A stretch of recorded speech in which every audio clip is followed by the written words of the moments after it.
Okay, we're going to talk about sequence starting and stopping. That's project 19 for those who don't know. We're talking about a single phase pair of motors and some control stuff. And we've got two different control strategies going on here. One is an example of push button interlock and one is an example of contact interlock. This project has a nickname. You should know that nickname. It is called the LubeOilPump project. The LubeOilPump project. And why is it called that? Because one motor is considered the lube oil pump for the other piece of equipment. So let me give you an example. Down in Long Beach, they have a company called Praxair, and they have a gigantic air compressor. Except it's not just an air compressor. They use it to compress liquid nitrogen, and some other things. And they create liquid nitrogen out of putting a lot of pressure on it. Or at least that's what I think they do. Or they can create compressed air or whatever they're doing. But the compressor for that unit is about the size of this room, and it's about 15 feet tall. It's a big round thing. It's a big round compressor. It hangs, I say hangs because it doesn't look like it's really on that shaft. It hangs on a 4-inch or a 6-inch, I think it's a 6-inch molybdenum, that's a very strong steel, shaft, molybdenum steel shaft. And it's so heavy that it makes the shaft droop in the middle from all the weight. Think of a 4-inch or a 6-inch steel shaft of the highest strength steel there is on the face of the earth, and it's the piece of equipment hanging on it in the middle is so heavy that the metal shaft is drooping just a little bit. So when they start it, they've started up very slowly. But before they start it, they start the lube oil pump to lube the bearings on this big 6-inch steel shaft where it's turning. Because if it hangs up, really bad things are going to happen. Okay? So once it gets rolling, they want to keep it oiled all the time. So anytime this main motor is running, they want that lube oil pump lubing. And they don't want that lube oil pump shutting off unless this motor is shut down. Matter of fact, they have a time delay in it. So even if they shut them off both at the same time, one will not stop immediately, the lube oil pump. It will keep pumping in spite of the fact you turned it off because it got a time delay off in the off switch. Just in case you forget and the sequence starting and sequence stopping isn't enough, because you could stop them at the same time, but that might wind up in a bad result. If you gall the bearings on that big steel shaft, it's hundreds of thousands of dollars to take that thing apart and replace that shaft. And if that really goes south, it could cost a lot more than that. So this is a sequence starting and sequence starting control strategy. And as I said, it utilizes, part of it is contact interlock and part of it is push button interlock. And the interesting thing about this project is that it's got both. So contact interlock, do you see the M2? The M2 that's here on the left is part of a contact interlock system. Notice how the power comes down to the secondary start station where it says stop to. It should say start to down here, but it doesn't. And that is what's called push button interlock. Just because it can't operate unless this coil has been pulled in to energize this part of the control circuit. So that's push button. If you haven't pushed that button, you don't have any power in the second part of the start circuit, right? So just take a wild guess. If you can't start this one unless this one is already running, which do you think is the lube oil pump?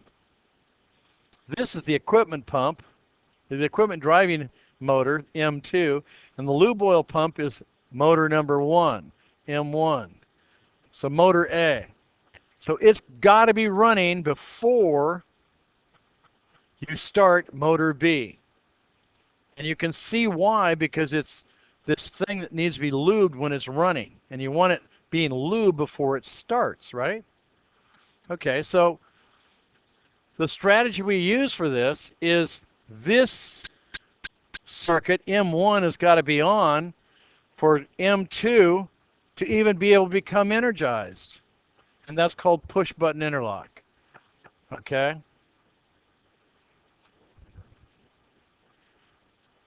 Well, the first motor A is the lube oil pump. And it's controlled by M1. And M1 is this M1 is the holding contact for the lube oil pump. And we'll talk about the other one in just a minute. So let's just say that we want to start this motor. If we hit start number 2,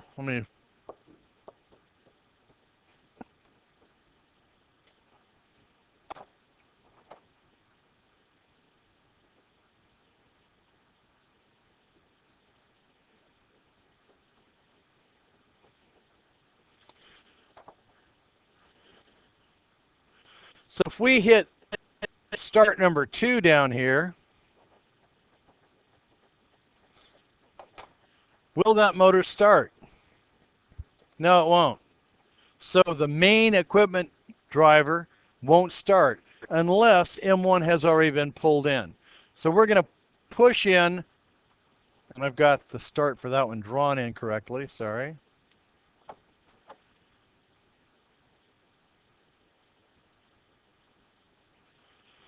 So we push in start number 1, it'll pull in magnetic coil number 1, and it'll energize the holding contact and keep M1 pulled in, right?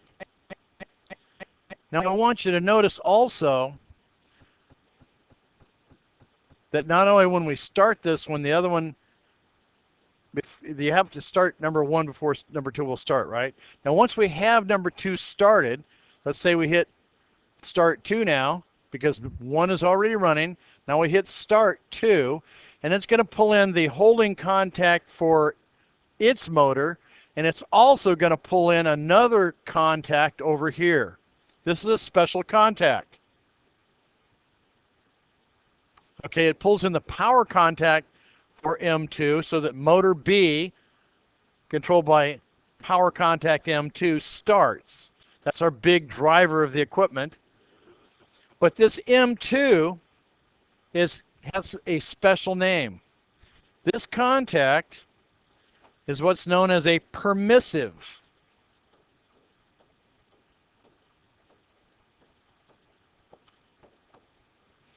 And this contact in particular is withholding permission to stop motor 1. You see, if it's pulled in, this holding contact can be energized, but if we try and stop this after they're both running, if number 2 is still running, that means that this is closed, right? So the holding current can get right on through, and you cannot stop motor